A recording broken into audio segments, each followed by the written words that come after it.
Buenas tardes.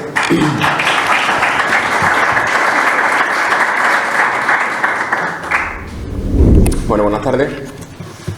Quiero agradecer antes de empezar a la Consejería de Cultura, Turismo, Jóvenes y Deporte de la Junta de Extremadura, al Museo Arqueológico Provincial de Badajoz, a su director, al doctor Eran Mora, que me hayan invitado a participar aquí, a la Asociación de Amigos del Museo Provincial Arqueológico de Badajoz, que también colabora en la jornada, y por supuesto a todos los presentes, porque si no hubiera nadie a quien contarle esto, pues la verdad que estaríamos aquí unos amigos, pero no cumpliríamos parte de la función que tenemos los arqueólogos, que es devolver a la sociedad el conocimiento que generamos con nuestro trabajo.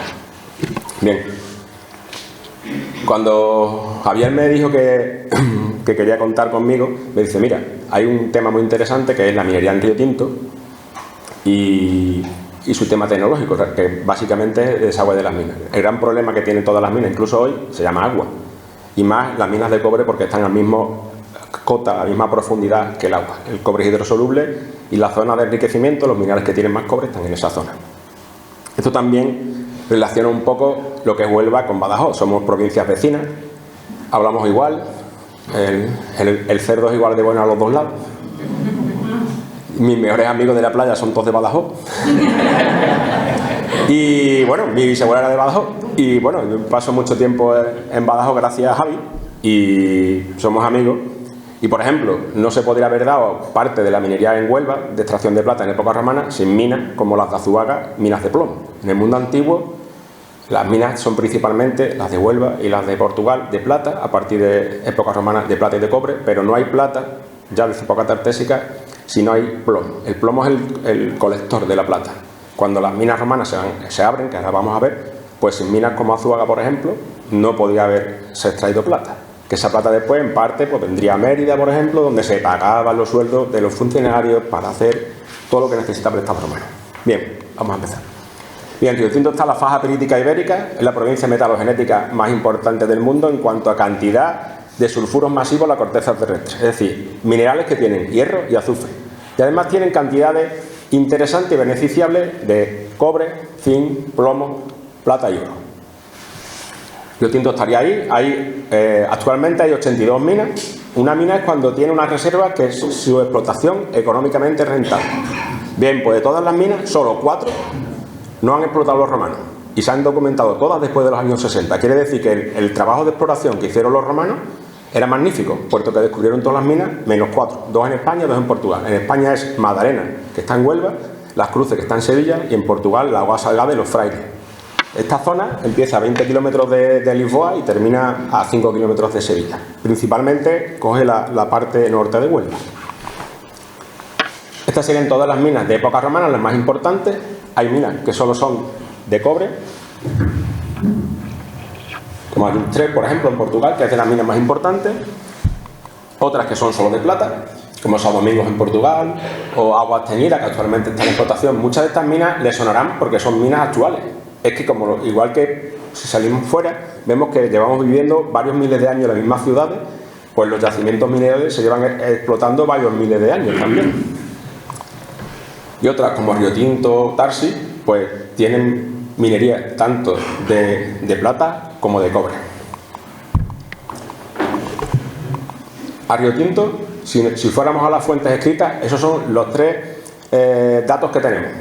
Solo tenemos esa información. Quiere decir que todo lo demás ha sido descubierto gracias al trabajo de los arqueólogos o de los restos mineros que han ido apareciendo, y los ingenieros en época española y en época británica lo fueron compilando. Por la fuente sabemos 3 cosas. Uno, que es como la primera, la cita de Ptolomeo, y un error fue como si pusiéramos el GPS, pues te dice que hay un punto, según sus coordenadas, que se llama Urium. Después, en el anónimo de Rávena, que es como si utilizamos hoy una guía CAMSA o una guía Michelin, es del siglo VI, pero recoge la información anterior, te dice que hay una mansio que se llama Urium. En el mundo antiguo, en el mundo romano, está el cursus publicum, que es las carreteras. Cada 70 kilómetros hay una mansio, que es donde uno duerme, en la posada, y a mitad de camino, por ejemplo, hay una mutatio, cada 35 kilómetros. Que es donde las postas que se cambian los caballos. Pues te está diciendo que para allá de Sevilla a Aroche tienes que pasar por un sitio que se llama Urium, que está a 70 kilómetros de Huelva. cuadra perfectamente con la situación actual del Río Tinto. Y el tercero es el Río Tinto, porque Urion, si significa algo, significa rojizo. Hay otra cuarta mención a Urion que no se relaciona con esta mina de Huelva, sino se relaciona con las médulas, porque en las médulas el sistema de Ruinamontium genera un barro rojizo. Es decir, los romanos ya le llamaban tinto al río Tinto. Todo lo que sabemos, como he dicho antes, es por la arqueología. Y hay dos datos que son totalmente objetivos que demuestran la importancia del río Tinto en el mundo antiguo. La primera son las escorias. Las escorias es el ferrosilicato resultante del proceso metalúrgico, es decir, lo que se desecha. Cuando los británicos la ubicaron, porque tiene plata y tiene oro, pero sobre todo tiene plata, que ya lo sabían los españoles, que lo hicieron durante varios siglos, pues le salía más de 20 millones de toneladas de escoria. Solo en construir el ferrocarril de Huelva a Río Tinto se gastaron 7. Son 80 kilómetros. En los 400 kilómetros de ramales se gastaron otros 10. Es decir, habría más. Da igual, solo 20 toneladas, 20 millones de toneladas, es más que lo que hay en todas las minas del Imperio Romano si se juntan. Por ejemplo, la gran mina portuguesa, que es Aljustrel, Vipasca, que es donde aparecieron las únicas leyes que conocemos romanas del mundo antiguo, solo tiene 3. La escoria es muy importante porque de su análisis podemos saber qué mineral se extrae. Por ejemplo, eso es un fragmento de escoria. Cuando tiene cobre y no tiene plata y plomo, es una escoria de cobre. Cuando tiene menos del 0,5% de cobre y tiene plomo y plata, es de plata. Porque, como he dicho antes, sin plomo no se puede colectar la plata. La plata tiene un amor químico con el plomo, y lo que hacen es que a los minerales le añadían plomo. Lo que traen en una primera fusión es plomo argentífero. Como tiene un distinto punto de fusión, cogen fragmentos, lo meten en un crisol y al calentarlo se derrite primero el plomo. El plomo se guarda normalmente en forma de lingote, porque piensen que lo que más se parece a la metalurgia es a la cocina, sobre todo a la repostería. Si ustedes hacen, por ejemplo, un bizcocho y lo dejan más o menos tiempo, lo sacan antes, pues se quema, ¿no? Pues es lo mismo que pasa con los hornos. Tiene su temperatura, tiene que mantener la temperatura un tiempo para que se funda. Pues ese distinto punto de fusión es lo que permitía eliminar primero el plomo, y lo que te va quedando, ese régulo, ese realmente es un botón, es la plata. Claro, pensaba que eso no lo hacía una persona, que eso había cientos de personas haciendo eso, que generaban cientos de gramos de plata, ¿vale? En el mundo romano, como vamos a ver luego, las minas, hasta época de Tiberio, eran llevadas por publicanos. El Estado arrendaba las minas y ellos le decían: ¿tú cuánto vas a ganar? Tantos millones de sestercios, yo te lo doy, y la diferencia entre lo que te doy, que te he dicho que te voy a dar, y yo gané, es lo que ganaban esas empresas. Eso va a ser así hasta que el emperador Tiberio se da cuenta que el que tiene la máquina del dinero es el dueño. A partir del emperador Tiberio, todas las minas son del emperador. De hecho, hay los procurator metallorum, es decir, el equivalente a nuestros jefes de minas de cada consejería. Y el emperador se lleva el 50% de lo que se funde en los hornos. Lo sabemos gracias a la ley de Vipasca, dimidia pars. Por eso los hornos son del emperador. Lo que son privados es la explotación, es decir, las galerías y las cámaras donde se extrae mineral. Pero los hornos son del emperador y solo se extrae de día. ¿Por qué? Porque seguramente cogieron a alguien fundiendo de noche, y para evitar que eso se probara, pues entonces solo de día. Igual que cuando estudiamos el Imperio Español, a Sevilla solo llega, o a Cádiz, luego solo llega el quinto real a un puerto para que se pueda controlar ese dinero. Pues en el mundo romano los emperadores controlaban así. De hecho, mina en latín se dice metallum, el lugar donde sale el metal. Si fuéramos a la sala de Roma y viéramos un denario pesa 3 gramos de plata. En el mundo antiguo da igual que usted tenga 3 gramos de plata, tenga forma de moneda o no. La moneda es que una ciudad, como por ejemplo Mérida, al hacer la moneda te está certificando que esa moneda es real, ¿vale? Entonces, ¿qué salía de las minas? De todas estas minas en el mundo romano salían lingotes de cobre, de bronce, que también se hacía, o de plata. Entonces eso estaba controlado por una serie de pequeños castelas, es decir, campamentos equivalentes a pequeños cuarteles de la Guardia Civil, que controlaba que nadie robara, ¿vale? Pues la escoria es lo que no servía, el hierro y el silicio. Bien, hay dos tipos de escoria. Las de época republicana son de forma de placa, son más pequeñas porque los hornos son más pequeños, y los de época imperial son más grandes, son desangrados. Porque por una ley física, la escoria pesa más, es más densa que el metal, sale a borbotones. Por eso cuando lo vemos, si ven abajo, es como si lo hubiera hecho poquito a poquito. Lo que queda al final es el plomo argentífero, que sería este, y esto es el space, que es un subproducto que también tiene plata. Bien, y el otro hecho objetivo de la importancia de Río Tinto en el mundo como mina en ese momento es que le suena el ADN cuando vemos series tipo C6, ¿no? Bien, pues los metales tienen un tipo de ADN que es el plomo isotópico. Cuando en la Tierra los criaderos minerales se generan, en la forma en que se disponen los isótopos de plomo es igual en cada zona, pero diferente a todas las demás. Es decir, eso lo inventaron los geólogos para prospectar yacimientos. Los arqueólogos lo utilizamos que, por ejemplo, si encontramos una punta de lanza o una punta de flecha de bronce, si se hace un análisis de isótopos te da campos diferentes, quiere decir que el cobre empleado para hacer esa lanza viene de dos sitios y a lo mejor el estaño viene de logrosano. Entonces, sabes que hay un comercio para hacer eso, ¿vale? Bien, pues cuando en época antigua se emitieron partículas a la atmósfera, porque esos hornos funcionaban, esas partículas llegan a la atmósfera, llueve y en Groenlandia se depositan por su orden, es decir, la forma que fueron cayendo en cada época. Las que están más profundos son más antiguos, las que están arriba son más nuevos y forma ese hielo fósil. Los americanos, los estadounidenses junto con los daneses en Groenlandia hicieron un estudio perforando, igual que pasa en las minas, una perforación rotativa de unas 2-3 pulgadas y vieron que en cada momento a qué época corresponde ese hielo. En ese hielo hay partículas metálicas, hay por ejemplo semillas, podemos saber cómo era el clima. Bien, pues cuando se ha analizado, el 70% entre el siglo III a.C. y el siglo II después de Cristo, el periodo de máxima explotación de Río Tinto, el 70% de las partículas del mundo viene de ahí. Quiere decir que si era la mina que más emitía a nivel mundial, con una contaminación que no tenemos hoy porque no había coches, por ejemplo, eso, junto con la escoria, demostraría que es la mina donde más se produjo en ese momento. Y claro, nadie vaya a llevar allí las partículas. Bien, como les he dicho antes, Río Tinto produjo tanto plata como cobre.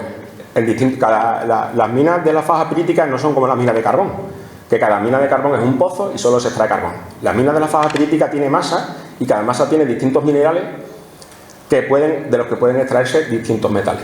Entonces, los que están al norte, en la zona del Fino Norte es donde se extrajo plata y los que están al sur se extrajo cobre. Si ven esa foto de 1929, las masas se corresponden con las cortas. Las cortas son esos grandes desmontes hechos para extraer el mineral. Y se corresponde porque la tecnología que a partir del siglo XIX traen los británicos, sobre todo el ferrocarril, que permitió utilizar excavadoras de vapor, excavan donde estaban los minerales. Y es curioso no, que es así, que coincide con las masas. Bien, esto es súper importante. La disposición de las masas es lo que hace que los mineros romanos tengan que adaptar su tecnología para extraerlo. Si se fijan, aquí tendremos los pozos, estas serían las cámaras y los anchurones. La parte roja se llama gosan. Gosan es un mineral, una mineralización que tiene oro y plata. Eso se formó hace 320 millones de años en un fondo submarino. Hubo un vulcanismo submarino, lava, y como estaba en el fondo del mar se secó súper rápido. Esos minerales se han ido lisiando, se han ido oxidando y tienen unas reacciones químicas, sobre todo porque al salir al exterior, después de emerger, pues el agua lo ha ido oxidando y lavando. Los metales viajan. El cobre va siempre a la zona de enriquecimiento, que es donde está el freático, quiere decir, si no eliminas el agua no puedes trabajar esos metales, y la plata y el oro se quedan un poquito más arriba. Los pozos sirven para acceder a las labores, para la ventilación, que es muy importante. Pensad que dentro de este tipo de minas, incluso hoy, hace solo dos cosas: calor y humedad. En invierno hace más humedad y en verano hace mucha más calor. Estos tipos de minerales, cuando se están excavando, producen una reacción exotérmica, porque reacciona el oxígeno con el azufre y te da sensación de calor, ¿vale? Entonces, la ventilación no es ninguna tontería, no solo por la respiración, por la renovación del aire, sino también por la sensación de calor. Y precisamente para poder desaguar las labores es por lo que los romanos emplearán distintos sistemas de extracción de agua. Los sistemas que ellos van a emplear, que vamos a ver aquí hoy, no son romanos, son realmente egipcios de la época láguida, de la época helenística. Los láguidas son los descendientes de Alejandro, como los Ptolomeos. Entonces, en entorno de la Biblioteca de Alejandría, que hoy sería más similar a una escuela de ingeniería que a una biblioteca, o sea, un sitio donde están los depósitos de libros, pues se compiló toda la mecánica, la neumática. De hecho, hasta Newton no había evolución, por ejemplo, en física mecánica. se van a diseñar una serie de máquinas que lo que van a hacer los romanos es aplicarlas a un problema, que es cómo desagua. Y es la principal aportación que hicieron los romanos a la minería, porque realmente si vemos cómo ellos trabajaban, hasta la mitad del siglo XIX, que se empiezan a emplear carretillas, se empieza la introducción de otro tipo de vagones y posteriormente, el último tercio del ferrocarril, una mina de 1850 era muy similar a una mina romana. Si viéramos la estratigrafía, si cortáramos de muro a techo, arriba estaría el Gosan, en la parte debajo del Gosan, en la zona de enriquecimiento, estaría la jarosita, que es el mineral que tiene sobre todo plata, y el Gosan jarosítico. Además tienen un poquito de oro, lo que pasa es que los romanos no tenían tecnología para sacar el oro. En Río Tinto no se va a extraer oro hasta 1967, por la reacción Elsner, que se basa en añadirle cianuro, porque el cianuro, lo mismo que hacen los romanos con el plomo y la plata, hicieron los españoles con el cianuro, que tiene un amor químico con el oro. Y en la zona de enriquecimiento, donde está el agua, y debajo del agua, están los minerales que tienen cobre. En esta época los romanos explotaban minerales con una ley muy alta. La ley es la cantidad de metal por tonelada. Por ejemplo, hoy Río Tinto trabaja con una ley de 0,48, quiere decir que cada tonelada tiene 4,8 kilos de cobre. Ellos trabajaban con leyes de entre el 15 y el 30, quiere decir que cada tonelada tenía 200 kilos de cobre. Esa es la diferencia. Con esa tecnología se podía extraer y era rentable. Por eso los romanos, como dicen los ingenieros españoles de mitad del siglo XIX, la minería vive de los huesos que dejaron los romanos. ¿Por qué? Porque con su tecnología hubiera sido imposible tratar los minerales que se tratan hoy. Y una cosa muy interesante, las labores están siempre donde están los minerales. Si vemos esta capa roja sería el Gosan, en la zona de abajo, ¿veis cómo cambia esta zona gris? Esta zona gris sería la zona de cobre y esta roja es la zona de oro y plata. En la zona de abajo donde hace las galerías son para buscar, ¿vale? Estos son los famosos cobres negros y verdes de Río Tinto, grises, que son la cobellina y la calcosina. Si lo miráramos en microscopio o con una lupa de cerca, veríais que este mineral es totalmente azul eléctrico.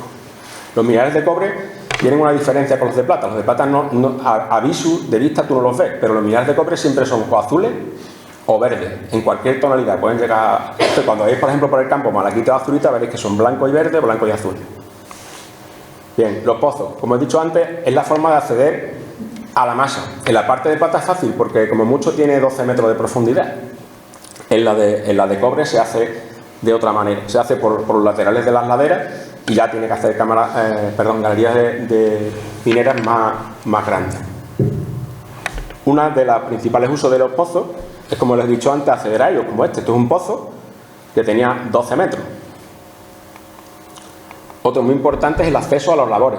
Este, por ejemplo, estas fotos son de principios de siglo, tiene unos peldaños porque los mineros bajaban con una cuerda y ponían el pie en los peldaños. Esto fue así también hasta el siglo XVIII. De hecho, a los habitantes de Nerva, el pueblo que está al lado de Río Tinto, le dicen chorizo porque, claro, el mineral es rojo y algo que baja y sube amarrado a una cuerda es un chorizo, ¿vale? Los pozos, cuando son para extraer, las mochilas mineras están entibados, es decir, están forrados de madera para que cuando se muevan no tapen el pozo. Este es uno que encontrado en Río Tinto, pero el más completo apareció en Aljustrel, una mina portuguesa. ¿Ves? Aquí tendríamos, este sería el pozo, igual que este. Lo que no se encontró en Río Tinto es el torno, lo que nosotros llamaríamos malacate. Vosotros aquí en la zona minera de Badajoz le llamáis cabrea o castillete. Su nombre de verdad es castillete. Y realmente es un torno. Lo que hacen va dando vueltas y alan hacia arriba las mochilas mineras.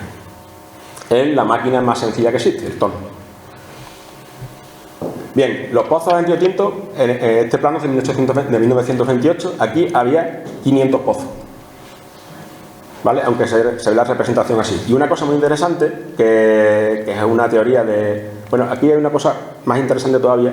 Si pudieran leer esto, pone la cadena A alimenta la cadena B. Es muy importante porque es donde sale el complejo de norias más grande que se ha documentado en el Imperio Romano. Son 44 norias escaladas que sacaban el agua a 88 metros. Gracias a que el original del plano estaba doblado, cuando lo vimos en una publicación demostramos que es la misma secuencia. No son tres tramos de norias, sino es el mismo. Bien, pues otra cosa muy interesante para que sirven los pozos es que los pozos también estaban en los laterales de las cámaras. En el mundo romano, igual que hoy, existen las concesiones. Y evidentemente los romanos no eran tontos y el emperador tampoco. Y sus funcionarios menos. Entonces, las minas en el mundo antiguo, las distintas concesiones se llaman puteus. Puteus es plano, es pozo. Cuando es de cobre se llama puteus argentarium, pozo de cobre. El argentarium porque aerario, porque el erario es el que fabricaba las monedas, y las monedas normales romanas, o sea, nuestros euros, nuestros 2 euros, eran de cobre y de bronce. El equivalente a nuestros 50 euros de billete ya serían las monedas de plata, los denarios, y los de oro, los áureos, ya serían los billetes de 500. Y al igual que los romanos, también se veían menos, ¿vale?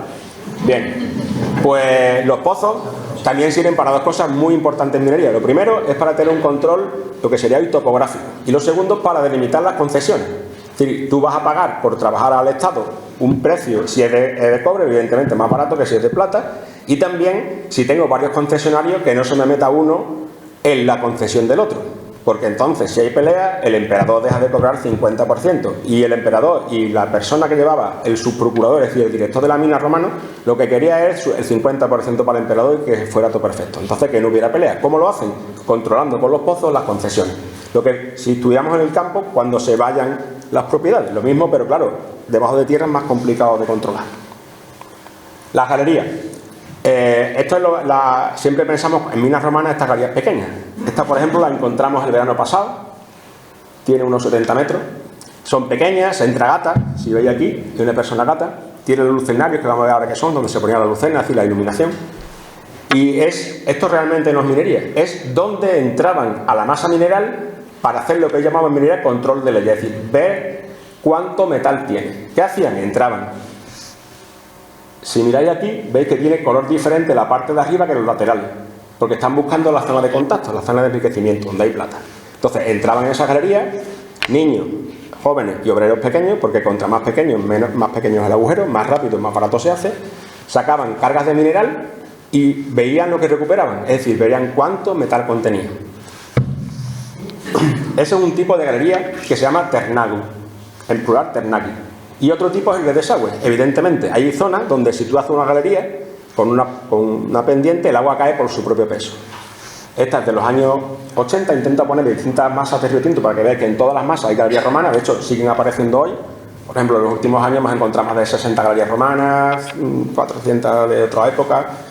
Es normal. Es lo mismo que si hacemos una excavación aquí, en Mérida, en Cáceres, en Medellín, en cualquier sitio. Estamos viviendo siempre en el mismo sitio, estamos trabajando siempre sobre los mismos yacimientos mineros. Existen otro tipo de galerías, que son esas más grandes, que están entibadas o fortificadas. ¿Por qué? Porque es donde pasaban los mineros romanos con las mochilas que se cogen así, se cogen sobre los hombros, son normalmente de esparto. Hay veces que son solo de esparto, como las espuertas que hemos podido ver en el campo, se utilizaban hasta los años 60 estas de esparto, y otras veces tienen también una estructura de madera. Hemos encontrado a veces esa madera, que tienen un ejemplo, y para que se hagan una idea, esto es una foto de una mina de los años 30, sería así. Lo que hace es, te hace un arco, te hace un sostén, una fortificación o ADM. Curiosamente, cuando vemos el primer manual de laboreo de minas, hecho por un ingeniero español en 1832, dice que las ademas, la fortificación, hay que cambiarla cada 4 años, porque si no se pudre y puede haber hundimiento. Si vamos a las leyes de Hipparcas, los romanos hace 2000 años decían que eso, había que cambiarlo cada 4 años. Es súper curioso porque, claro, es el mismo problema, pues es la misma solución. Cuando veamos herramientas romanas, que también tenéis aquí una colección magnífica en el museo, veréis que son muy parecidas a las de hoy, porque te sigue cumpliendo la función. Bien, en Río Tinto hubo grandes galerías. ¿Qué pasa? Que esas galerías no las conocemos porque es donde entró el ferrocarril. Estas son grandes galerías romanas, esta y esta. Sabemos que son romanas porque lo pone detrás de la foto y aparece en un plano. Por esas galerías por donde saldría seguramente el mineral, ya cargada en burro o en carro incluso. En Hispania hay una mina en Portugal, en el norte, que se llama Tres Minas, que es el mejor ejemplo de ese tipo de galería. Nosotros en Río Tinto solo conservamos estas dos fotos. Y eran tan grandes y estaban tan bien diseñados debajo de la masa que, fijaros, esto es la vía del tren. Es decir, los británicos entraron a las masas minerales aprovechando las galerías romanas. Esto es lo que os explicaba antes. Cuando encuentran las galerías, imaginaros que en esta, por ejemplo, han encontrado que el mineral es rentable. Esta foto tiene 8 meses. Y esta también. ¿Qué hacen? Rompen la parte del medio y empiezan a hacer una cámara. La cámara sí es una cueva artificial. Es donde sí extraen el mineral. ¿Vale? Entonces, Esto es raro, no se suele encontrar y es curioso porque normalmente cuando están tan cerca porque están rompiendo la parte del medio. ¿Veis que aquí es mucho más ancho? Están haciendo lo que llaman los mineros antiguos el anchurón. Esto es la cámara más grande que se ha documentado en Río Tinto en época contemporánea, es decir, en los años 80. En los años 20 se encontró una que medía 2,4 millas de largo. Las labores romanas eran tan grandes que los españoles ya decían que había que hacer una corta, ese gran desmonte. El problema es que la mina era del Estado y el Estado, como ganaba dinero, pues no invertía. Pues cuando llegan los británicos, cogen todo lo que habían dicho los ingenieros españoles, dicen, mira, hay que hacer una corta, venga, porque se haga. ¿Por qué? Porque a partir del nivel 6 era imposible hacer los pisos horizontales como ustedes imaginan en una mina. ¿Por qué? Porque el techo medía 30 centímetros y se caían los mineros. Entonces tú haces una corta y solucionas el problema. Es decir, las labores romanas eran tan grandes que tuvieron que cambiar el sistema de explotación. ¿Veis las dimensiones que tienen los arqueólogos? Estas fotos son del año 84. Tenía casi 300 metros, tiene niveles, subniveles. ¿Veis? Otra foto aquí para que hagáis idea de cómo eran de grandes. Ahí se hacía lo que llamamos minería en resalte. ¿Qué hacían? Construían un andamio, iban en el techo, picando. Al caer ya se va triturando. Entonces, desde el techo iban controlando la explotación. Cuando se iba perdiendo, ellos seguían son irregulares porque van siguiendo el mineral. Cuando se mete en lo que llamamos los fondos de saco, pues cuando ya separaban el mineral, ellos paran. ¿Ves? Tiene niveles, igual que las minas normales. Los pozos, hay pozos como ese que no tiene salida. Y hay dos explicaciones. O es un sondeo para ver cómo es el pozo, o hay otra explicación que también se hacía en la edad moderna, que es que tú debajo de ese pozo pones una iluminación y te expande la luz. Pensad que dentro de esas minas, hoy vemos porque entramos con las luces, pero los romanos utilizaban lucernas, o sea que iban con el equivalente a las velas, ¿vale? Y esto es súper importante. Esto es cómo se sostiene la galería. Este es el sistema de huecos y pilares. Este sistema es el que hubo en el mundo minero hasta los años 20 del siglo XX, hasta que se cambia por el cut and fill. Los ingleses, todos los sistemas dejaban esto. ¿Qué pasa? Que eso te obliga a dejar gran parte del mineral en esos pilares. Esos pilares vino perfectamente porque cuando estos pilares se perforaron y esta galería se metió en producción, porque en Río Tinto en los años 80 los arqueólogos fueron antes que los mineros. Pues cuando se perforó en estos pilares daba unas leyes de plata brutales. Brutales quiere decir de un 20, un 20 y tantos por ciento, es decir, 200 kilos de plata por tonelada. Y por eso sabemos las leyes que explotaban. Curiosamente, no explotaron los otros filones. O sea, encontramos galerías en muchos sitios. ¿Por qué? Porque no era rentable. Por eso volvemos a lo que decían los ingenieros españoles de los años 60. Vivimos de los huesos que dejaron los romanos. A huesos se refería a los minerales. ¿Ves? Esto es un culatón, un anchurón. Es decir, ahí ya han visto que hay una mineral, cortan y se van. Esto es otra cámara de filón sur. ¿Ves la sección? Y las cámaras se sostienen de dos maneras. O con pilares, esta es una foto igual que la que hemos visto antes, pero en blanco y negro. O con llaves. La llave es que cuando no puedes hacer un pilar o porque se ha roto, acunas piedras, las acuñas y haces una estructura de madera que hace que el techo de la cámara aguante. Eso también ha sido así hasta el siglo XIX, finales y principios del XX. Y las herramientas. Curiosamente, lo que encontramos siempre en las galerías romanas y en todas las labores son las huellas de uso. Es decir, las huellas de esas herramientas en las paredes. Si pudierais entrar y hicierais así, tocarais, están húmedas. Parece que el señor que las hizo se acaba de ir. Bien, aquí tenéis una buena colección. De hecho, si subierais a la sala romana veréis que son similares a las que están aquí. Nosotros tenemos la colección más completa o más grande del mundo. Más de 500 martillos. De todos los tipos. Por ejemplo, este pesa 6 kilos. Tenéis arriba uno igual. Ese es muy gracioso, pesa 7 kilos. Y además tiene plomo. ¿Por qué? Porque la herramienta trabaja sola. Tú le pones el mango, el astil y el peso hace que trabaje. Claro, ese que pensó no estaba claro que no iba a coger el pico, porque sí, te hace el trabajo porque tiene que ponerlo por tú. Y las inserciones que veis que son muy grandes. Se hacen porque el minero no picaba como picamos nosotros con una mano, picaba con dos. Con una mano pone la piqueta y con la otra le da con la maza. Por eso el símbolo de la minería es el pico de maza. Los romanos también. Otra cosa curiosa, veis las puntas suelen ser puntiagudas. Eso quiere decir que estaban trabajando. Una herramienta roma siempre es malo. Por ejemplo, un cuchillo que no está afilado te terminas cortando porque tienes que hacer más fuerza. Si tú una herramienta no está afilada, vas a trabajar más y vas a avanzar menos. Entonces, había un tipo de piedra que se llama cotes, que se recoge en los altos de Guadiana, y es como equivalente a una lija. Entonces, primero le daban con eso, pues cuando ya estaba muy rama, muy lo que llamamos nosotros porrúa, pues entonces ya era el momento de llevarlo al herrero, las calientas, le das con el martillo y le vuelves a sacar filo. De hecho, ahí son los dos sitios donde se han encontrado hasta ahora restos de escoria de ese tipo de, ¿sabes? Que sea una herrería, una en Río Tinto y otra en Córdoba, en la mina de la Loba. Incluso allí, en la mina de la Loba, aparece una cosa muy curiosa que se ha seguido haciendo hasta hace poco. Cada minero no tiene solo un martillo, tiene varios. Y cuando vas a arreglar eso, estaban enmangados en un mismo martillo, porque ¿para qué te va a llevar siete martillos? En uno lo metes y ya te lo llevas. O sea, eran antiguos, pero no tontos. Bien, la iluminación, como he dicho antes, claro, pensad, habéis visto lo grande que son las galerías. Las galerías normalmente tienen 1 metro de ancho, es decir, yo ya que pues, hace 7 años pesaba 50 kilos más, ahora no, gracias a la diabetes y a mi señora, y ahora mi maestro dice que quepo en todas las galerías. Bueno, pues pensad, trabajáis, la humedad, el calor, y además no ves. En una mina, sobre todo, lo primero que te enseño cuando haces el curso de seguridad es que si te quedas sin luz, párate que te van a buscar. Eso es ahora, entonces te iba a buscar, ¿vale? Entonces, las lucernas son súper importantes. De hecho, no llevaban una, llevaban varias.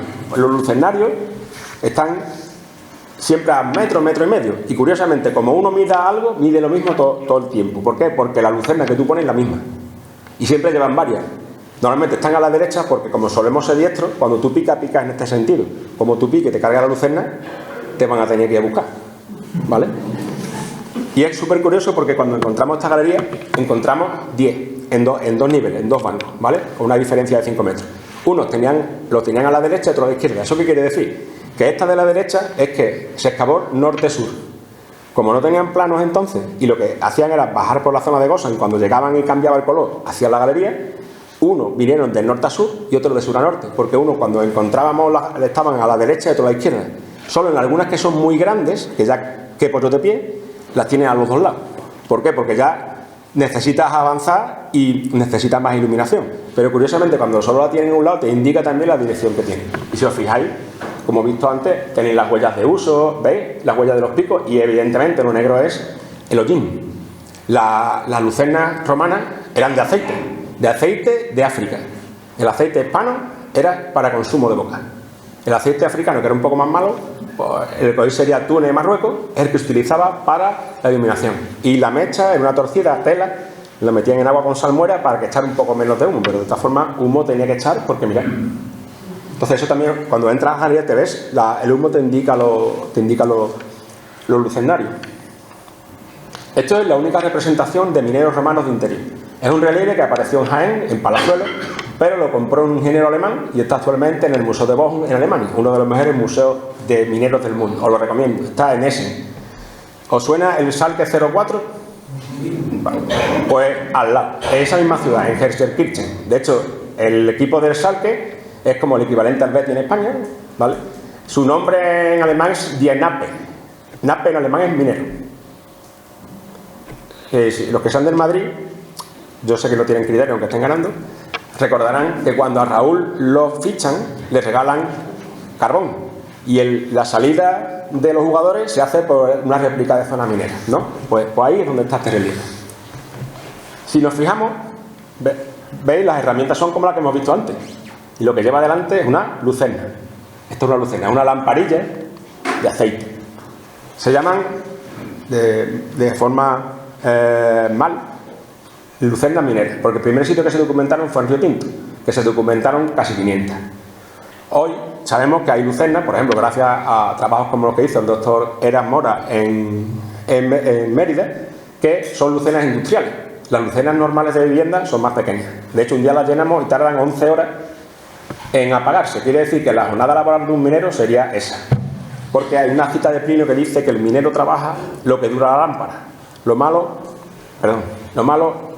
es que este señor lleva aquí una bolsa. Quiere decir que ese carga las lucernas.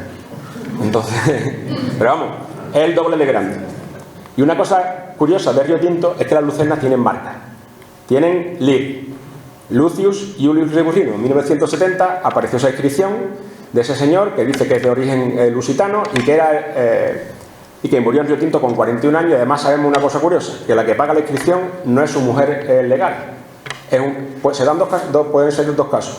Ya eso habría que ir a otro tipo de programa. Uno, pone contubernalis su aposis, su contubernal, su pareja de hecho lo paga. Sería nuestra traducción real hoy. Es decir, o es o una esclava con la que se ha casado, pero que en el derecho romano puede heredar, pero no es exactamente igual que tu esposa, o que estaba casado de antes, vive con esa esclava que es la que la paga.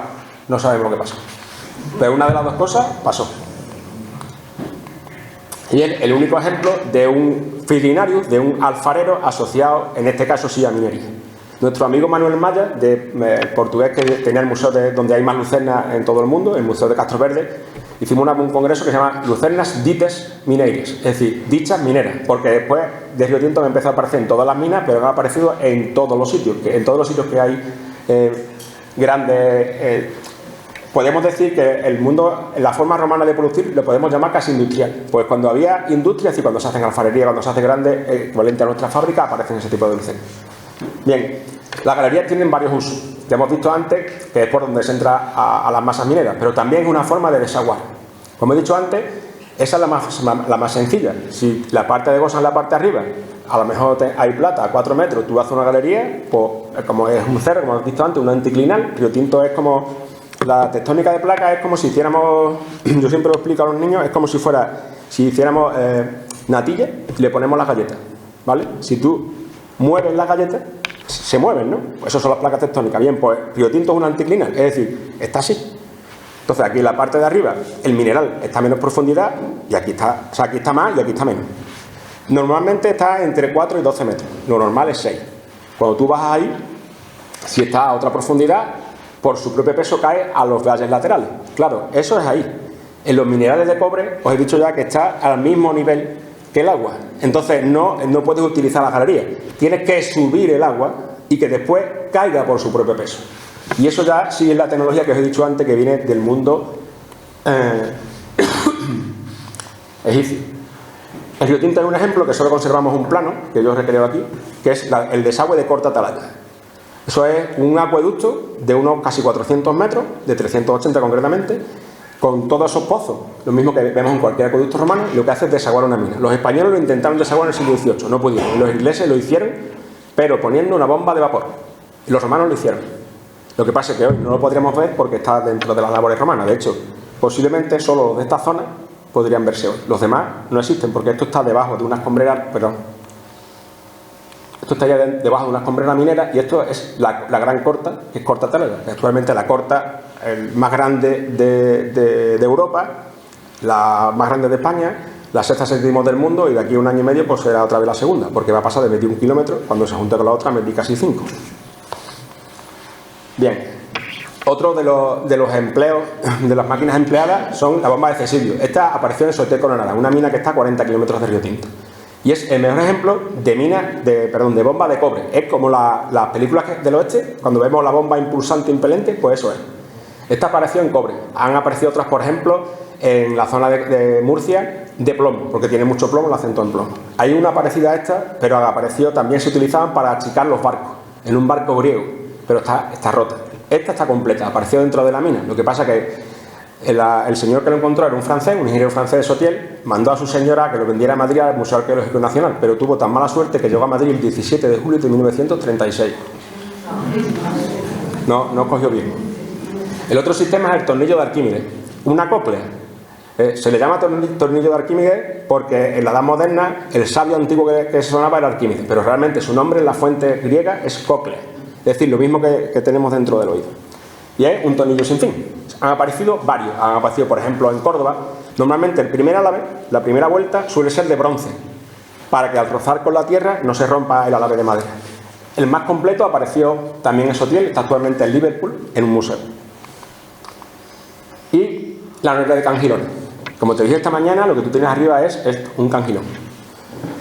Esto es un derivado de la noria que se emplea cuando la roca es muy dura. En vez de hacer una noria con los radios que necesita de excavar una cueva muy grande, lo que hacen una noria, pero con los radios son cadenas. Y los cangilones son, aquí veo una representación de Agrícola. Agrícola es el mejor libro de época moderna, de minería. Se llama George Bauer, un manual alemán de minería. La minería la inventaron los alemanes, como la conocemos hoy. De hecho, la primera escuela de minas del mundo es Freiberg, 1767, España es la cuarta, que es Almadén, 1777. Bien, pues esto sería, han aparecido varios cangilones. Este es de Río Tinto, está actualmente en Huelva, y hay otros como de Sotiel que son muy interesantes, este no tiene inscripción porque te ponen la compañía. Como os he dicho antes, hasta la época del emperador Tiberio, las minas eran como tú dabas un dinero y podías explotar la mina. Y ponía el nombre de la empresa en todos sitios. Bueno, pues sabemos cómo eran la empresa de publicanos porque en los cangilones de Sotiel lo ponen, en los de Río Tinto no, posiblemente porque son de época posterior y son del emperador. Y las norias. Las norias es el sistema más empleado en el imperio para desaguar. Se han encontrado norias en lo que hoy es Rumanía, en Inglaterra, pero si os fijáis, casi todas han aparecido en el sureste de España, entre España y Portugal. De las 126, aquí han aparecido más de 76. ¿Por qué? Porque es la misma solución al mismo tipo de problema. Este es el tipo de noria. Hay un profesor de ingeniería canadiense, que es el mayor experto en ingeniería mecánica, que le llama de tipo hispánico, porque todas estas aparecen en el sureste de Hispania y además son todas del mismo tipo.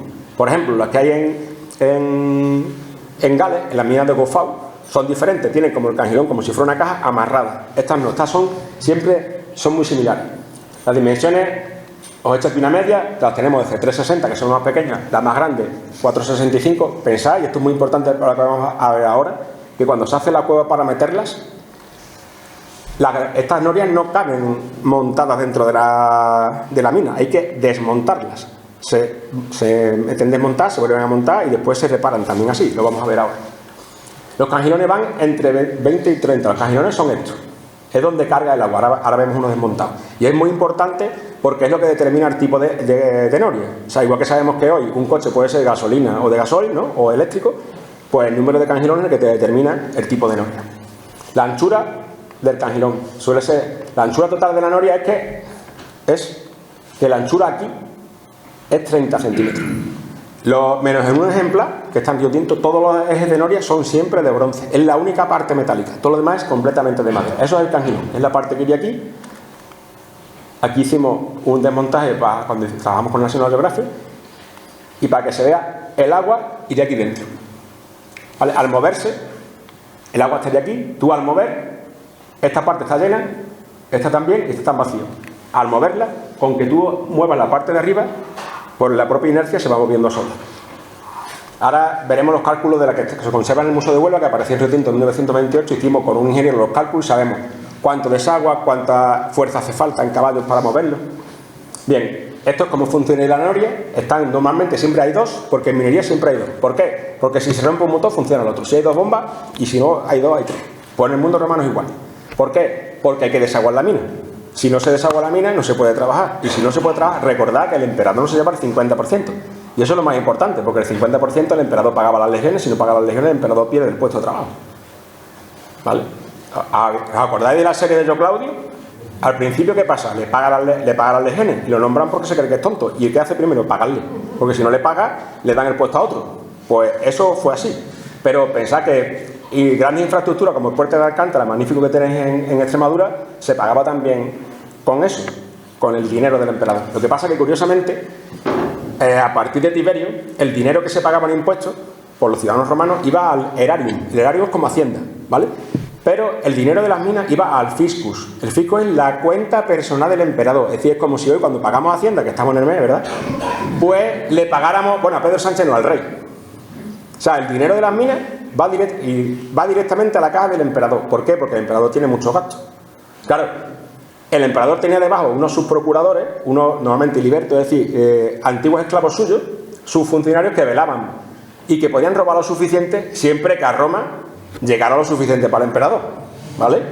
Por eso es muy importante que las minas se desagüen, porque ahí sale el dinero y si no, el emperador no le llega a su 50%.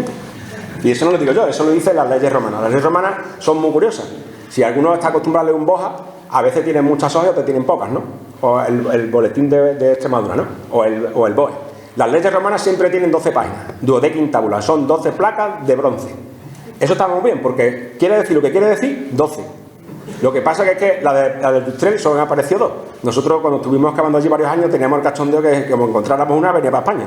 Porque la capital de Lusitania es Mérida. Estas leyes que son romanas, pues para España. Bien, estos son todos los sitios donde han aparecido las norias en Río Tinto. Si os fijáis, están siempre en la zona de plata y principalmente en la de cobre, que es donde van a desaguar. ¿Por qué? Porque ahí es donde está el nivel de agua. Eso es Filón Sur. Es la gran mina por la que vienen los británicos y la que abren primero, la primera gran corta. Y por eso se van a encontrar las galerías. Al ellos ir bajando, al hacer ese agujero que se hace de forma escalonada, empiezan a aparecer primero las labores romanas de investigación, después aparecen las norias, después aparecen los anchurones y después aparecen las norias, porque siempre se hace, el agua se desagua antes de que llegue a la zona. Es decir, si el agua está a 60 metros, las norias están a 90, para que esos 30 metros de diferencia me dé mi margen para trabajar. La primera noria se encontró en 1886, en Filón Norte, y solo son esta pareja. Las conocemos gracias al plano que hacen los británicos, que curiosamente ese día el que lo diseñó era español, porque está totalmente en español. O sea, era español, el delineante era español. Y gracias a Gonzalo Itarín, que es un ingeniero de minas que hizo el primer gran libro de minería en Huelva. El que se quiera acercar a la minería de faja pirítica hay dos grandes libros. Yo siempre digo como la Biblia, el Antiguo Testamento y el Nuevo. Este es el Antiguo Testamento, el Nuevo es el Pinedo Vara, que se llama Las Piritas de Huelva, su historia de aprovechamiento. Es el mejor compendio, es una foto fija de los años 60, cómo funcionó la minería, bueno, en Huelva y en Sevilla, también minas de Sevilla. De esta, lo único que conservamos son estos dos planos, este plano y este dibujo. Y estas son las dimensiones. ¿Ves? 460 tiene dos norias y ambos tenían 22 radios. No siempre van a tener los mismos. Por ejemplo, la de Filón Sur suelen tener 27, la que se conserva mejor suele tener 24. Lo que sí es verdad que cuando aparecen siempre hay una que es más grande que otra y siempre tienen las dos el mismo número de cangilones. O sea, siempre que hay dos, tienen el mismo número. El segundo hallazgo está en el British. Pero fijaros, bueno, esto es Weisberger, es el alemán que hace el estudio, ¿vale? Perdón, tiene 27 radios, pero esto es hasta cierto punto mentira, porque es lo que los ingleses pudieron montar, que donan los dos, el presidente que estaba en Londres y el director del Río Tinto, le donan al Museo Británico. Pero esto está hecho con dos norias, o sea, la parte que ve ahí no es una sola noria, es toda la madera que recuperaron de dos, ¿vale? Y el eje de bronce. O sea, de las dos norias que encontraron solo conservan un eje. Incluso tengo el registro de entrada. Este es el primer hallazgo del gran sistema que va hasta en Filón Sur. La conocemos, esta foto, tenemos una serie de fotos muy buenas gracias a que Mr. Bodenham, que era el subdirector de ese departamento, cada masa tenía su departamento. Está el manager y el deputy manager. El deputy manager es el subdirector de cada departamento. Bueno, pues ese señor era un amante de la fotografía. Hoy tenemos móviles y sacamos una foto, ¿no? Pero hace 100 años no. Entonces este señor, cuando empezaron a aparecer las norias, llevaba 3 meses en la mina y claro, venía nuevo de Inglaterra, todo lo hacía fotos. Gracias a que hizo fotos, las tenemos en el archivo. Y en 1919 apareció el segundo tramo de noria. ¿Veis? Estos son algunos de los tapacubos de las partes centrales que se conservan en Huelva, porque todo estuvo en Río Tinto hasta 1973, que se crea el Museo de Huelva, que es cuando se llevan la gran noria, que está completa, a Huelva, y algunas partes. Todavía en Río Tinto conservamos restos de madera precisamente de ese hallazgo. ¿Ves? Hay de 27, de 25.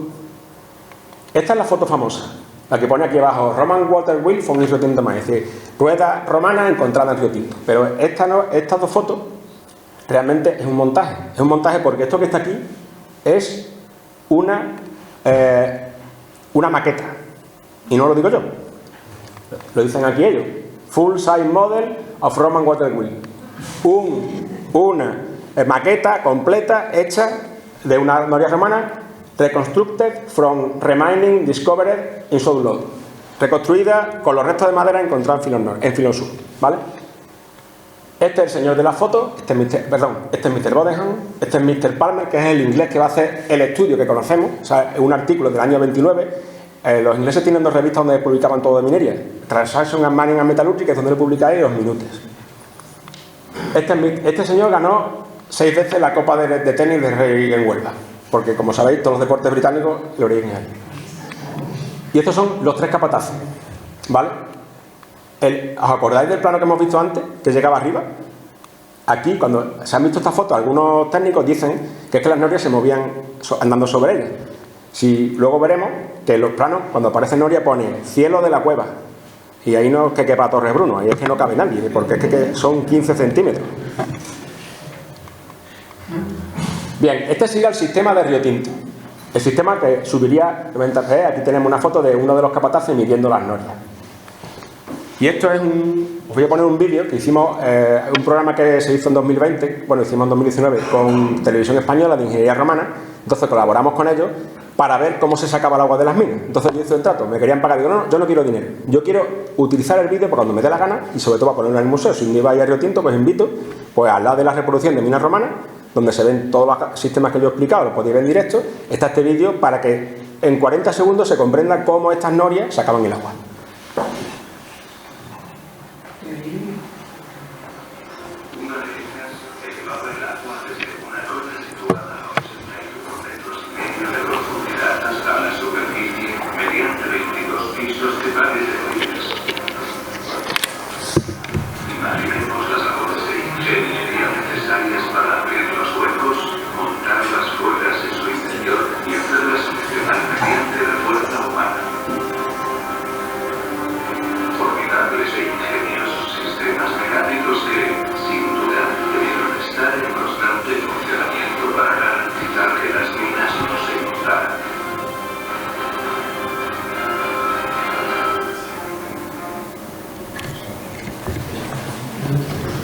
Bien, como os he dicho antes, al igual que los hornos, pensamos, aunque no está en ningún documento, que el sistema de desagüe de las minas dependería del emperador. Primero porque hay que cobrar el 50% y segundo porque es lo mismo que pasaba en las ciudades, porque es lo que los propietarios de cada una de las concesiones son los responsables de su concesión, pero el responsable de todo era el director de la mina, que era un subprocurador, es decir, un funcionario romano que era el que se encargaba de hacerlo. Creo que con esto queda bastante claro, si yo no consigo explicar lo que posiblemente sea así, cómo funcionaban las norias en el sistema. Este es el sistema más completo que conocemos para el Imperio Romano, ¿vale? Bien, además de esa, apareció otra. En el año 28 van a aparecer las últimas tres. Esta en Filón Norte, que solo conocemos este plano, publicado por José María Luzón. José María Luzón es un arqueólogo que ha llegado a ser, bueno, catedrático, fue en Sevilla, en Cádiz, en Madrid y la Complutense, ha llegado a ser director del Prado y el equivalente a secretario de Bellas Artes. Y su padre era ingeniero Río Tinto y sus primeros trabajos fueron de minería. Y gran parte de lo que nosotros sabemos hoy gracias a él. Bueno, pues él encontró en el archivo un plano de una noria de 24 cangilones, de Filón Norte. Pero es la única información que tenemos. Apareció otra en Filón Sur, el mismo año que va a aparecer la grande. Esta tiene 25 cangilones. ¿Veis? Los cangilones nos permiten diferenciar una de otra. Y la más importante, porque es la que se conserva, es esta. Lo que no tenemos es fotos del hallazgo. Esta es una foto de un año después. La metieron en una casa de máquinas de un malacate, lo que vosotros llamáis castillo. Que la casa de máquinas es cuando el malacate se mueve. El malacate es básicamente un ascensor. Todo el que vea en un piso sabe que la máquina del ascensor está arriba, ¿no? Bueno, pues minería está arriba, pero en la superficie. La casa de máquinas donde se metía el motor que funcionaba. ¿Qué pasa? Que hasta los años 20 más o menos, casi antes de la guerra civil, toda la maquinaria era de vapor. Cuando se electrifica, los motores eléctricos son mucho más pequeños. Y entonces en la casa antigua de máquinas, de hecho, si viéramos la foto bien, veréis que el techo es de uralita, bueno, es metálico, de una placa ondulada. La aprovechan mientras y meten la noria, porque es el único sitio donde cabía. Después va al museo que tenía la compañía en Bellavista. Y ahí va a estar entre el año 28 y el 73. Hasta que se lo llevan a Huelva. De hecho, esto es el inventario del museo. Y como el director entonces del Museo de Huelva, Mariano del Amo, elige las piezas. De hecho, hay una parte final donde dice que se lleva solo, hicimos un día en recuento, solo el 7%, que todos los demás se montan un museo. Así que gracias, porque gracias a que ese señor tuvo la idea de dejar esas piezas en Río Tinto, pues hoy tenemos un museo. Aprovecho para poder invitarles, ¿eh? Bien, llega el Museo de Huelva.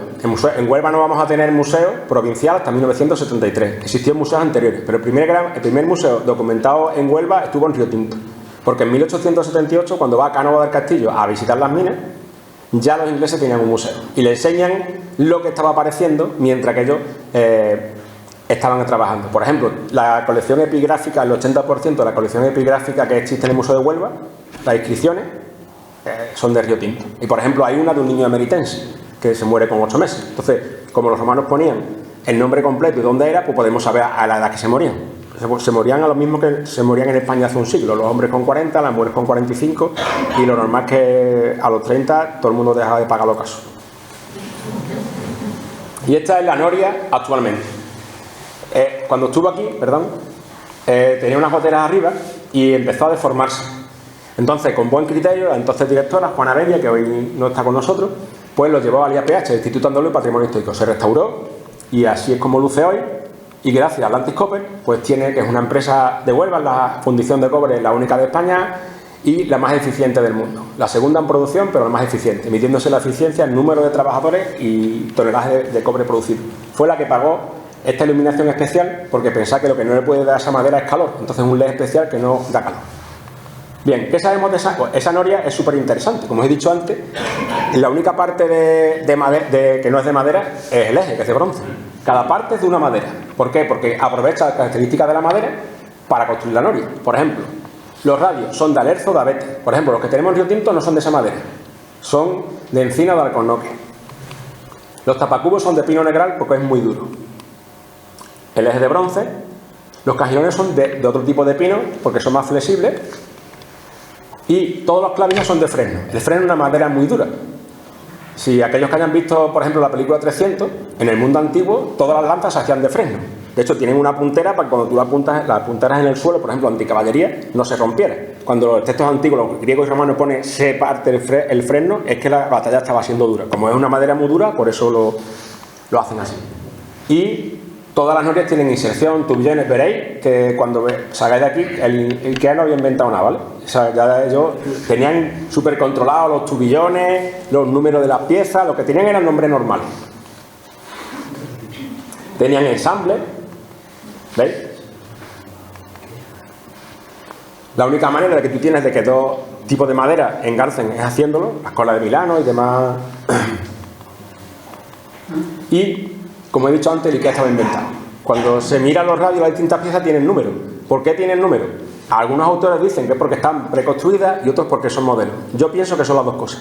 Es decir, cuando tú vas a hacer la cueva para meter la noria no cabe rodando por dentro de la mina. Tienes que meterla, desmontar y montarla. Claro, tú la puedes montar, eso está perfecto, te dan las instrucciones, la montas. Pero cuando tú estás trabajando, si se rompe un radio, ¿qué hace? Fuera hay un modelo donde estaba seguramente el Magister Fabrum, que es, como se dice, ingeniero en latín, y diría, mira que se me ha roto el 14. En todas las minas, por ejemplo con las locomotoras, tienen modelos de las ruedas, de distintas piezas en madera. Si tienes que fundirlas de nuevo, hacías una fundición y las haces nuevas, ¿no? Bien, los romanos simplemente, el carpintero las volvía a hacer. Pensá que si la noria no funciona, no desagua y el emperador no se lleva el 50%. O sea, al final lo importante es el 50%, ¿no? Bien, esto sería la foto de la noria de Huelva antes de que terminen la restauración. Si la medimos desde aquí, medirá 4,20 y si la medimos desde aquí, 4,10. Perdón, 4,30. Para que nadie se discuta, yo pongo las dos medidas. Porque algunos autores las miden desde aquí y otros desde aquí. La anchura total sería la anchura total de la noria si lo veíamos de sección. 20 metros, el eje mide 79 centímetros, el peso actual es 147. Como nosotros sabemos la parte que faltan, algunos cajilones, ¿veis? Y algunos radios serían 163 kilos lo que pesaba, es decir, no pesa mucho. El desagüe, sabiendo lo que mide cada cangilón y haciendo las cuentas correspondientes, desaguaría 71 litros por minuto. O sea, si tenemos dos, serían 140 litros. Y la fuerza que haría falta son 0,64 caballos métricos. ¿Cómo se movían? La fuente clásica, hay una cita de Plinio que dice, de Vitruvio, que dice hominibus calcantibus, es decir, personas que andan sobre los pies. Claro, eso está pensado para un tímpano. Un tímpano son el tipo de noria que había en las ciudades para mover agua. ¿Habéis visto las norias de los hámsters? Pues es eso. Claro, esa noria es mucho más ancha, estas no. Primero porque contra más estrecha, más chica tienes que hacer la cueva. Y pensar que si no tienes que picar tú, es gracioso decirle a otro que haga la cueva más grande. Segundo, eso tiene que mantener movimiento. Si vemos a los dibujos, por ejemplo, aquí, línea del cielo de la cueva. Eso no se puede mover como dice este señor. Seguro. Unos ingleses en los años 60 dieron esta alternativa. Y nosotros opinamos que sí, pero también esta. ¿Por qué? Porque cuando los ingenieros ingleses entran y las describen, te dicen que siempre hay un lado de la noria, de la cueva, que es más ancho. Y hay una parte como si hubieran andado alguien. Quiere decir que tú tienes, también habría gente andando, trabajadores abajo. Porque en el momento que tú haces que esto se mueva, ya es simplemente mantener el movimiento.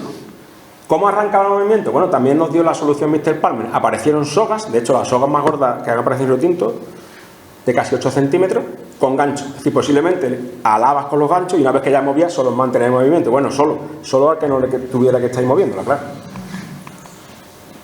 Una cosa que me preguntó Javi antes, ¿cuál es la cronología de las norias? Al ser de madera las podemos datar.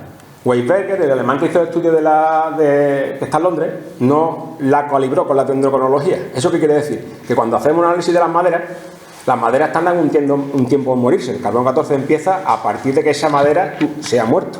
Eso se dieron cuenta en Egipto porque había vigas de los templos que daban años diferentes a lo que sabemos cuando se construye. Cuando eso se calibra, pues lo que nos da en Río Tinto, este es el análisis, y esto sería, para que lo entienda todo el mundo, entre el cambio de era y el siglo II, que coincide con el máximo nivel de explotación de Río Tinto. Es normal que cuando más norias hubiera, es cuando más trabajo hubo, cuando más eran necesarias. Lo que no sería normal que fueran del siglo III, que es cuando hay una crisis y las minas paran.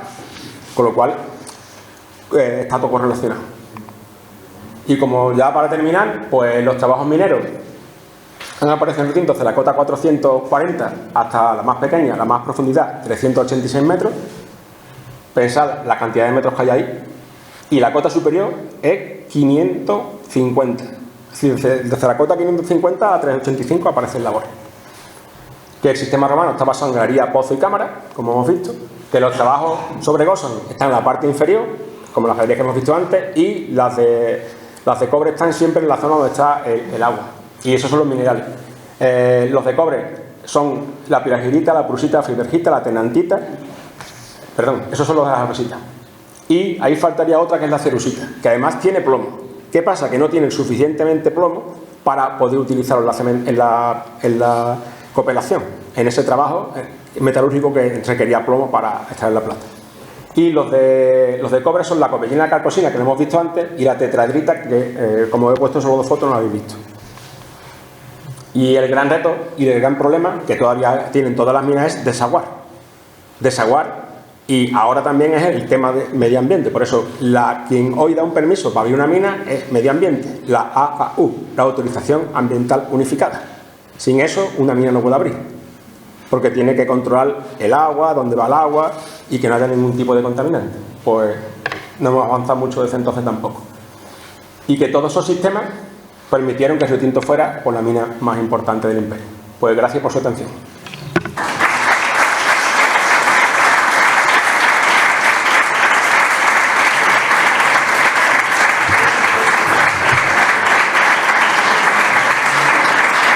Si alguien tiene alguna duda, es el momento. Bueno, creo que lo ha dicho. Si alguien tiene una duda... pero que sean fáciles las preguntas, ¿eh? Fácil. Yo, antes que nada, muchas gracias, Aquilino. Creo que ha sido una delicia escucharte. Esta mañana hablábamos de que le llaman la Aquinopedia. Creo que está claro, todo es un auténtico oráculo para la minería. Yo no diría solo la romana. Te está cegando la amistad, ¿eh? Sino también la actual. Es maravilloso escucharlo. Yo aprendí muchísimo y bueno, creo que se aterriza por qué. ¿Alguien tiene alguna pregunta, alguna curiosidad que satisfacer?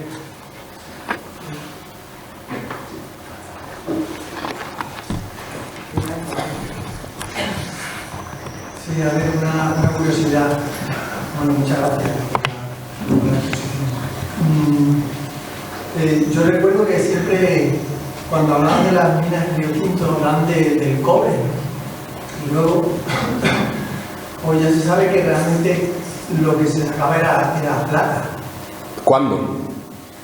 Bueno, en la época romana. No, en la época romana se saca plata hasta Augusto. A partir de Augusto, plata y cobre. Vale. O sea, quiero decir, desde época tartésica y anterior, el Río Tinto, el primer resto de metalurgia de plata es del 2900 a.C., la mina de la Parrita, la necrópolis de la Parrita. Desde ahí hasta Augusto, solo plata. Desde entonces hasta hoy, cobre, plata, azufre y oro. Entonces, yo recuerdo hace unos años que escuché una conferencia de la Fundación Max y daban un dato de un historiador de Hamilton, creo que era, que estaba bastante contestado, y hablaba de que los cálculos que había era de que se habían sacado en época romana sobre 40.000 toneladas de plata. Y lo comparaba con lo que llegó aquí a España de Latinoamérica y en los siglos XVI y XVII, y que no había llegado, o sea, era superior las toneladas de plata de esa época a la que llegó a España de la época del siglo XVI y XVII. Esos datos yo me extrañaron muchísimo porque, bueno, entonces pensaba que fundamentalmente estábamos hablando de minas de cobre. Ese dato tiene... Le voy a contestar al revés de la pregunta que me ha hecho. Mire, el Banco de México hizo una investigación en 2017 y las minas mexicanas, que eran de plata, de hecho, el dólar, ¿qué símbolo tiene? Una S, ¿no? Spanish dollar, peso español. Hasta la guerra de secesión, la moneda de Estados Unidos era el peso, porque el peso mexicano es plata de alta calidad. Bien, pues en 2017, no ningún español, sino el Banco de México, como si hace una investigación del Banco de España, los españoles, en época virreinal, como ellos le llaman, porque eso no era una colonia, era España, extrajeron el 7% de la plata que se ha extraído en México, entre que llega Cortés y 1820, ¿vale? El 70% lo han extraído compañías principalmente canadienses en los últimos 20 años. Pero usted, cuando ha hecho esa pregunta, ha obviado una cosa. ¿Los romanos se llevaban la plata? Sí, claro. Pero en España, los españoles, cuando venían los metales de América, en América, ¿quién ha construido las universidades? En América, ¿quién construyó los hospitales? ¿Quién construyó las murallas? ¿Quién construyó ese dinero? Se quedaba mucho allí. No se olvide usted que, por ejemplo, la primera universidad que hay en Estados Unidos es Harvard, y es un seminario, en el siglo XVII. La primera universidad que existe en América es menos de 50 años que llega Colón, después, en los años 20 del siglo XVI. Y llega la imprenta. Los americanos, una de las cosas por las que se enfrentan con los ingleses por el Stamp Act, porque le estaban cobrando los impuestos. Es decir, no se puede comparar porque gran parte de los metales que salen en América se quedan allí. El problema es que lo que usted me estaba preguntando antes son estimaciones. ¿Por qué? Por ejemplo, de los 20 millones de toneladas de escoria, sabemos que unos 3 son de plata, son de cobre, perdón, y lo demás es de cobre. Perdón, la minoría es de cobre y la mayoría es de plata. ¿Eso quiere decir que se sacará más plata? No. ¿Por qué? Pues muy fácil. En la ley media de cobre es un 30%. Genera mucho menos residuos que la de plata, que estaría en torno en 1 a un 5. Entonces, la escoria nos sirve para saber qué mineral se trabajaba, pero no puedes estimar nunca cuánto plata sacaste realmente o cuánto cobre, porque para eso necesitarías haber cubicado el metal previamente, el mineral previamente. Entonces son estimaciones. Yo nunca doy estimaciones porque me voy a datos absolutos, es decir, 20 millones es lo que cubicaron los británicos, sí, pero ya le he dicho que es que para hacer ferrocarril de Huelva a Río Tinto, la grava, el balastro que se echa en la vía es escoria romana, 7 millones de toneladas. Pero es que existen además 430 kilómetros de ramales, lo que comunicaba los tajos de la mina, los distintos 7 pueblos de la cuenca, es decir, todo eso, si para 80 necesita 7, como si hay 100 millones de toneladas, me da igual. Ya simplemente eso es una burrada. El problema es que son estimaciones. Por ejemplo, en el siglo XVIII, cuando Río Tinto cerró en 1725, bueno, Río Tinto nunca cerró, simplemente que en el año 1725, Patiño, el ministro de Felipe V, dice, mira, para tener una marina buena necesitamos cañones. La prueba es que, y si tú no tienes marina, no tienes imperio. Entonces hicieron después del Tratado de Utrecht, lo que hacen es una reforma de la marina. Y hacen en Sevilla la Real Maestranza de Artillería. En Sevilla hay 2 maestranzas, la de los toros, que es la de caballería, que se corren toros porque es donde los nobles aprendían a montar a caballo, y la Real Maestranza de Artillería, que es el equivalente al CERN hoy. Era la empresa más complicada que había en España. ¿Por qué? Porque lo más complicado es hacer cobre. ¿Os suena la expresión batirse el cobre? Cuando algo es difícil, pues hacerlo en bronce es más complicado, porque además tienes que añadirle el bronce. Mucho de ese estaño venía de minas extremeñas, como los grosanos, ¿vale? Entonces, por eso se abre Río Tinto ya en plan industrial otra vez. Bueno, pues si vayas a los escritos de los ingenieros españoles, te dicen las cargas de los hornos, te dicen y escoria romana, y escoria romana, y escoria romana. Entonces, nunca vamos a poder saber con la escoria cuánto, son estimaciones, ¿vale? ¿Por qué? Porque es que es imposible de contabilizar. Lo que sí le puedo decir es que es mucho. Usted piense que el 70% de las partículas que había en el mundo en época romana o en época interperial provenían de Río Tinto. Eso ya, o sea, no provienen de otro sitio, es que es la mina que estaba en explotación a ese nivel. Entonces, eso no hay nadie que vaya a echar ni las partículas metálicas, que aparte no se ven. O sea que esas estimaciones son un juego de números, siempre va a ser mucho. Hola, buenas tardes. Mira, me ha interesado mucho este tema de las norias porque es curiosísimo. Entonces, una pregunta. ¿No hay intentado construir alguna que se debe de funcionar con el andamiaje y los ojos que Sí, si usted va al Museo Minero de Río Tinto, en la reproducción de la romana tiene dos norias a escala 1:1. Pero una a tamaño natural. A escala 1:1. Y con dos operarios en el andamio se cambia. No, tenemos un muñeco, se mueve con un motor de un caballo. Yo siempre digo cuando veo padres con niños malos que si me dejan el niño, los padres dicen que sí, pero el menor dice que no. Sí, tenemos una noria a escala real. Por ver si el esfuerzo que se necesita es suficiente como para que dos personas puedan moverla. No, dos no, habría varios. Habría varios en cada zona. O sea, varios en cada noria. Entre 3 y 4 en cada noria. Dando vuelta a la noria había dos. Bueno, en el sistema que nosotros proponemos hay 3. Porque hay otro abajo. ¿Por qué? Porque ya le dije que cuando Mr. Palmer hace el trabajo, es lo que hace una descripción. Entonces dice que un lado del hueco de la noria es más ancho, pero es que además se ve como si alguien hubiera estado andando. Entonces, lo importante es que la noria se mueva en este sentido, porque claro, aquí es donde va conduciendo hacia la siguiente noria. Entonces, este ayuda y estos dos van ayudando. Lo importante es arrancar, y eso se hace seguramente con maroma, con cuerdas gruesas, con ganchos, porque se han encontrado. Entonces, los obreros lo que hacen es mantener el movimiento. El problema es que yo no puedo hacer eso de escala real, porque usted comprende que están los sindicatos y se me ponen en la puerta. Entonces, yo le invito, si quiere ver como dos norias completas, a Río Tinto, y si quiere verla de verdad, en Huelva, que está a 1 hora de Río Tinto. Pero fíjese que ya en 1916 un tal Juan de Murriano que venía con Carlos V intentó hacer eso, subiendo el arco del Tajo a Toledo, con la ventaja de que la propia corriente del Tajo movía la noria, por lo cual ya tenemos la mitad del sur hecho, y no funcionó.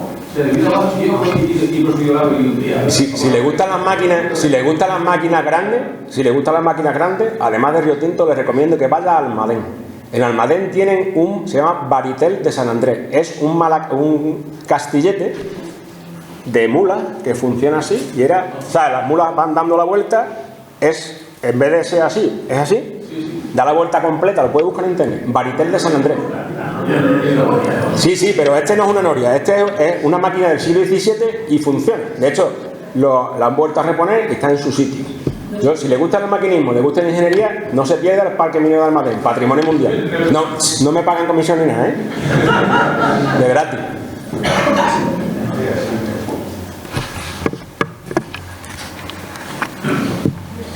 ¿Alguien más? Venga, una pregunta, una cuestión. Sí. Muchísimas gracias por la exposición. Cuando hablaba usted del imperio, del emperador que se llevaba la mitad, después vino el imperio inglés. Y me gustaría saber, claro, venían a la exportación, la pecunia, cómo los ingleses, de hasta dónde y cuáles eran los beneficios, porque como ellos arrapiñaban en todo el mundo. Y otra pregunta que yo no me esperaba yo hablar de plata en Río Tinto, pero quiero recordar que en alguna parte leí yo, cuando se habla de la Vía de la Plata, nuestra autovía que va hasta Girón, que en ese libro que yo leí, que no recuerdo, decía el nombre de plata, en esa zona no hay nada de plata, y era porque los árabes le llamaban, en árabe al parecer, camino, carretera, se llama plata, y los aborígenes de aquí le oían plata, y entonces la Vía de la Plata. Bueno, yo empecé a responder por la segunda. Mire usted, tanto Río Tinto como Tarsis, como todas las minas de la faja pirítica, el metal, la plata venía a Mérida. Parte iba a Sevilla y parte iba a Mérida. ¿Por qué iba a Sevilla? Porque por el puerto de Sevilla han aparecido una inscripción que habla de estimatores. Los estimatores son los funcionarios de Hacienda que controlaban cuánto les llegaba al emperador. Parte de lo que no les llegaba al emperador iba al gobernador de España, que vivía en Mérida. ¿Por qué? Porque tiene que pagar a los funcionarios, tiene que pagar, por ejemplo, hacer puertas de Alcántara, tiene que pagar hacer teatro nuevo, tiene que pagar que viniera Shakira a cantar en el teatro. Entonces, todas esas cosas, todas las minas de Huelva, la plata, ya les digo yo que subía por lo menos hasta Mérida por la vía. De hecho, es muy curioso, cuando queremos saber la circulación monetaria, o sea, cómo se relaciona el Río Tinto con las grandes ciudades, nos aparecen 3 ciudades súper importantes en el mundo romano que son las que aparecen más monedas. La primera es Córdoba, que es normal, porque Córdoba era la capital de Andalucía, por mucho que le molesta a los sevillanos, lo siento mucho. Córdoba. La segunda es Itálica, porque la ciudad importante era Itálica, no Sevilla, en fin, por mucho que tengan feria. Y la tercera, y más importante, es Mérida. Entonces quiere decir que usted piense que como antes, ahora tenemos, si sacamos dinero, pone fábrica de moneda y timbre, ¿no? Hasta en el carnet y en todas las cosas, ¿no? Bien, en el mundo romano, la fábrica de moneda y timbre era cada municipium, cada ciudad que tenía derecho a hacer moneda. Entonces, si tú tienes mucha moneda en un sitio, es que tienes contacto con ese sitio, ¿no? Ahora cuando vemos los euros, de vez en cuando, este es de Alemania, pero si sacáramos los euros que tenemos aquí, la mayoría serían euros españoles. Uno tendrá un italiano, uno de Irlanda, ¿no? Pues es lo mismo. Entonces, ¿que había conexiones con Mérida? Seguro, porque en Mérida es donde se gastaba el dinero. ¿Por qué? Porque era donde estaba el gobierno, ¿vale? A lo que usted me ha preguntado antes. Río Tinto, en 1869, era, con la ley de minas nueva, que se hace en ese año, era inalienable. Quiere decir que junto con Almadén, que eran como si fueran tácticas, no se podían vender, ¿vale? ¿Qué pasó? Que en 1873 la Primera República necesitaba 92 millones de pesetas. Y Río Tinto se vende solo esta masa. Se lo voy a explicar para que me entienda y verá que rápido va a entender usted que los ingleses eran más listos. No, eran más listos, dormidos, que todos los políticos españoles. Y después voy a explicar al final y todavía se va a reír más. Todo por no darle al ordenador con el dedo, Bien, todavía vamos por aquí. ¿Ha visto que el cajinón es igual,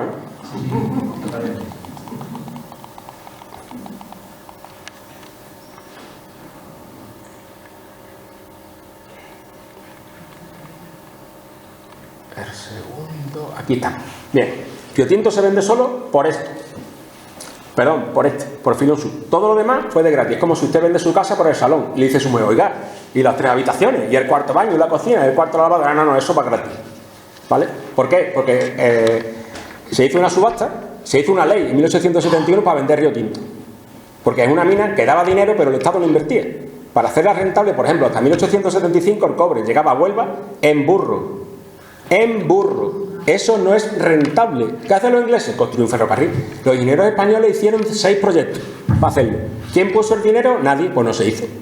El gran problema de Río Tinto, aparte del transporte, era la energía, que se solventó con vapor. Los españoles hicieron 2 proyectos para unir. Uno, Río Tinto con Belme, porque en Belme, en Córdoba, había carbón. Si tienes carbón y tienes agua, tienes vapor. Pues no, nadie lo hizo. Llegaron los ingleses, pusieron el dinero y lo hicieron. ¿Vale? Curiosamente, cuando llegan las plicas de esa subasta, se cambia la ley en 1871 y dice, Río Tinto se puede vender, vamos a cambiar esta parte de la ley. Y además se vende suelo, sobrevuelo y subsuelo. Es decir, sobrevuelo cuando el primer avión vuela en 1903 en Kitty Hawk con los hermanos Wright. Pero es que había un sistema de explotación que contaminaba, por eso sobre el vuelo. Sobrevuelo y subsuelo. Nuestro derecho viene del derecho romano. Si algo había aprendido hoy es que el 50% se lo queda para el emperador. Porque lo que hay por debajo de la tierra es del Estado. Todas las minas de España tienen la concesión como mucho por 99 años. Menos Río Tinto, gracias a esa concesión. Hubo una subasta y alguien abrió las plicas. Porque, por ejemplo, los Rothschild daban 125 millones de pesetas.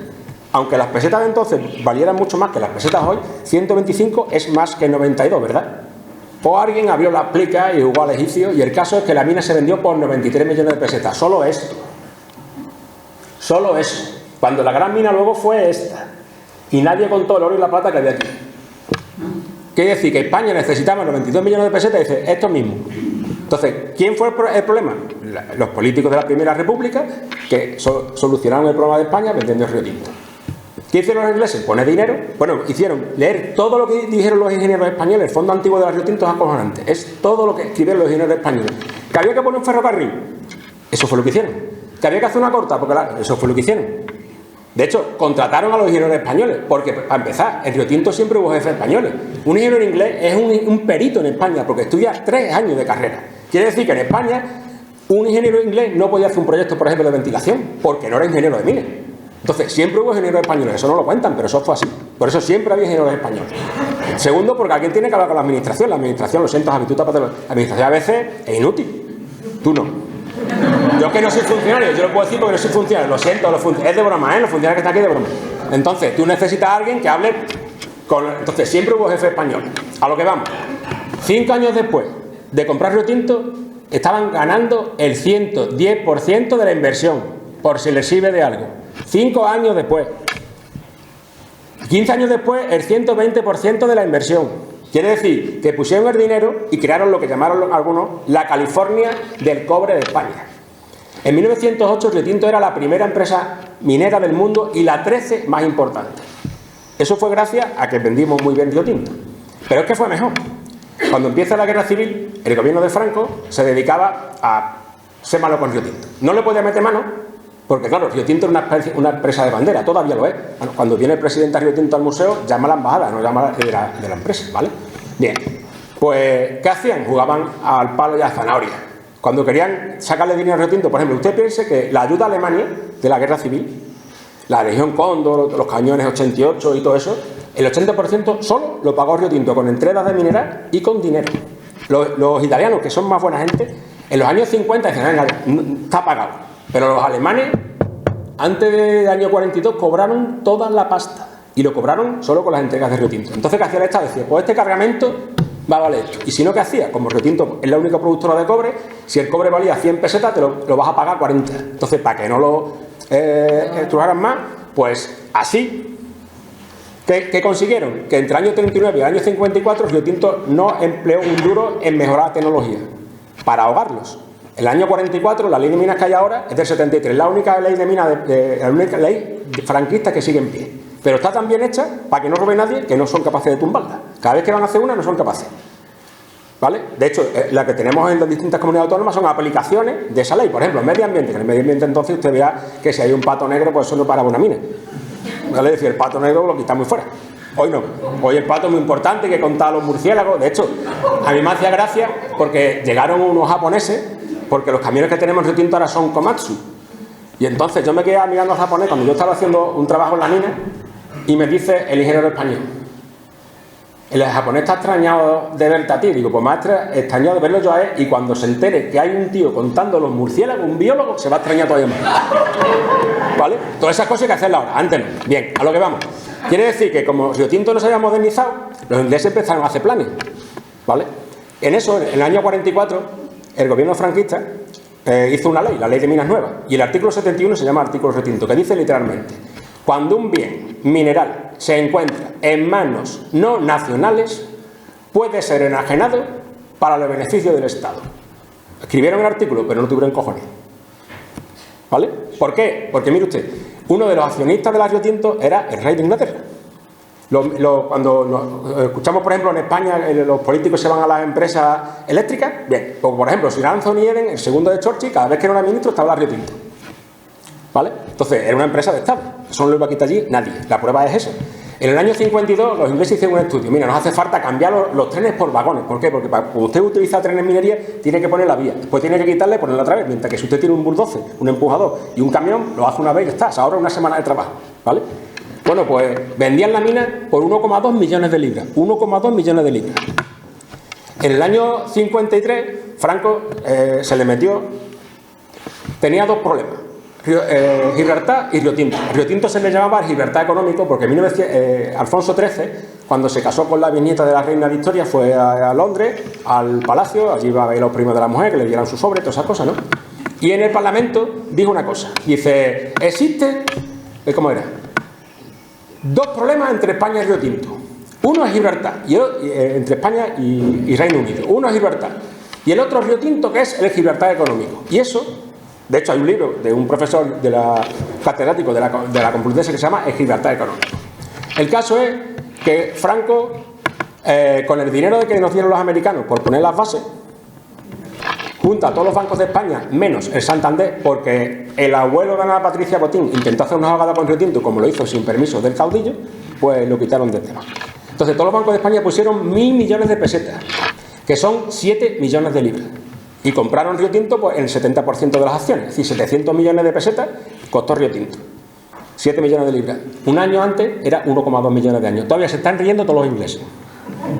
Y ahora, con ese dinero, si usted se mete ahora en internet, Río Tinto se queda con una parte importante, que es lo importante de una mina es dónde va el mineral que usted saca, los conductos de negocio, ¿vale? Porque una mina es de los pocos negocios que usted tiene vendido ya el mineral. Si usted coge el periódico El País, por ejemplo, verá que la bolsa de Londres, la LMX, la London Metal Exchange, los metales se venden a 3, 6 y 9 meses, y están vendidos, ¿vale? Bien, eso es lo importante, tener esos conductos. Río Tinto, con ese dinero, compró las minas que están hoy en Zimbabue, sobre todo las que tienen en Australia, las que tienen en América, en Perú, Chile. Si usted mira, Río Tinto, el Río Tinto PLC, el Río Tinto Group, es la primera empresa del mundo, gracias a esos políticos españoles. Ahora usted sacará. Y todo ese programa que hicieron los ingleses en el 52 lo pagaron los españoles. Y los ingleses siguen teniendo su 30%, es decir, tenían su valor añadido sin haber invertido nada. No sé si le he respondido, pero tenemos que echarle la culpa a los políticos, no a los técnicos. Los técnicos siempre son buenos. Vamos, los técnicos me refiero a los ingenieros, los funcionarios. Los políticos son los que, como no actúan como las personas normales, ellos tienen sus 4 años, a ver qué pasa luego. Después, cuando llega el año quinto, pues a ver qué hacemos.